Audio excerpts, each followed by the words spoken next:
आप देख रहे हैं SY लाइव न्यूज।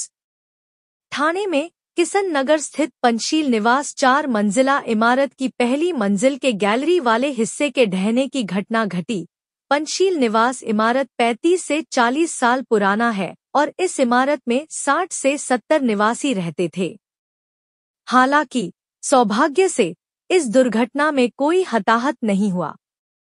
इस बीच घटनास्थल पर पूरी इमारत को खाली करा लिया गया है और निवासियों के लिए ठाणे महानगर पालिका स्कूल क्रमांक 23 में अस्थायी आवास की व्यवस्था की गई है। आगे की कार्रवाई सहायक आयुक्त, लोक निर्माण विभाग, अतिक्रमण विभाग, वागले एस्टेट प्रभाग समिति के माध्यम से की जाएगी। ठाणे से सारा पुरी की रिपोर्ट। किशन नगर विभागामध्ये आपल्याला माहिती आहे की सगळ्या 30-35 वर्ष जुन्या इमारती आहेत आणि आपली साईराची दुर्घटना, समोरच साईराज बिल्डिंग आहे, ती दुर्घटना घडल्यानंतर शिंदे साहेबांनी एवढ्या मोठ्या प्रमाणात आंदोलन उभा करून हे क्लस्टरचं निर्माण मंजूर करून घेतलेलं आहे। आणि म्हणून पाऊस आला की आम्हा लोकप्रतिनिधींच्या हातीत नेहमी धसका पडतो की रात्री बेरात्री फोन आल्यानंतर कुठे दुर्घटना तर घडली नाही।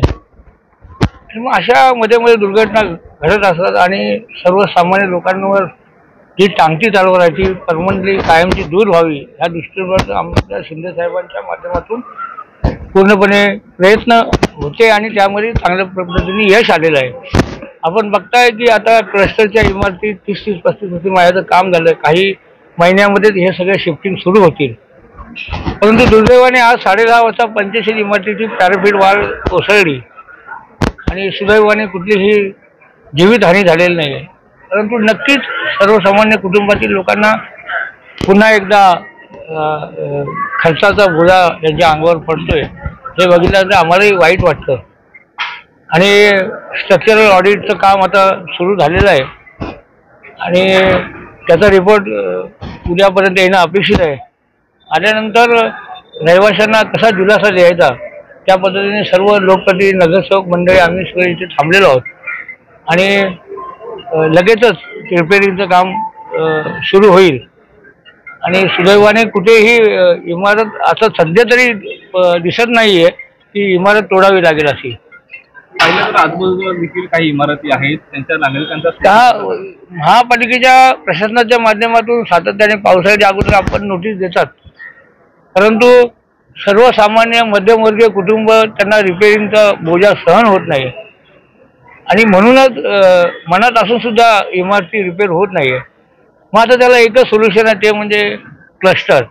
आणि आता किशननगर 1 मध्ये असेल, रोड नंबर 22ला क्लस्टरचं निर्माण सुरू आहे आणि तेही फार स्पीडमध्ये काम चालू आहे आणि लवकरात लवकर आम्हाला वाटतं की 2-3 महिन्यामध्ये ते शिफ्टिंग सुरू होईल आणि त्या शिफ्ट झाल्यानंतर पुढे फास्ट क्लस्टरची निर्माण जोरात होईल आणि पुढच्या 4 ते 5 वर्षामध्ये पूर्णपणे 30,000 घरं ह्या किशननगर 1, 2, 3, शांतीनगर ह्या विभागातील पूर्णपणे क्लस्टर पूर्ण होईल असं प्लॅनिंग आमच्या सगळ्यांचं आहे। सर, आपण जर पाहिलं तर या बिल्डिंगमध्ये राहणाऱ्या लोकांना सध्या तरी महानगरपालिकेच्या शाळेमध्ये शिफ्ट करा, तात्पुरता ज्या पद्धतीने बिल्डिंग जोपर्यंत रिपेअरिंग होत नाही तोपर्यंत त्या बिल्डिंगमध्ये राहणाऱ्या दुसऱ्या ठिकाणी कुठे शिफ्ट केलं जाणार का?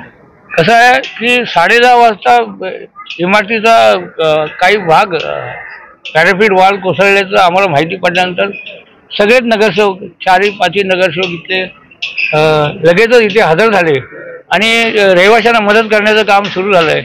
बाकी पक्षातील लोक सुद्धा इथे येऊन त्यांना मदत करतायत। परंतु किशननगरमध्ये पहिल्यापासून अशी भावना आहे कुठे काय झाल्यानंतर सर्व मिळून जे दुर्घटनाग्रस्त आहे त्यांना दिलासा देण्याचं काम करतो। लगेचच आपल्या महाराष्ट्र राज्याचे यशस्वी मुख्यमंत्री, विद्यमान उपमुख्यमंत्री आदरणीय एकनाथजी शिंदे साहेबांचा सुद्धा फोन येऊन गेला आणि त्यांनी सुद्धा रहिवाशांची चर्चा केलेली आहे आणि कुठल्याही पद्धतीने घाबरण्याचं कारण नाही आहे, कुठेही जीवितहानी झालेली नाही आहे आणि रहिवाशांना जोपर्यंत त्यांची दुसरीकडे सोय होत नाही तोपर्यंत पूर्णपणे शिवसेनेच्या माध्यमातून रहिवाशांना मदत करण्याचं काम सुरू राहील।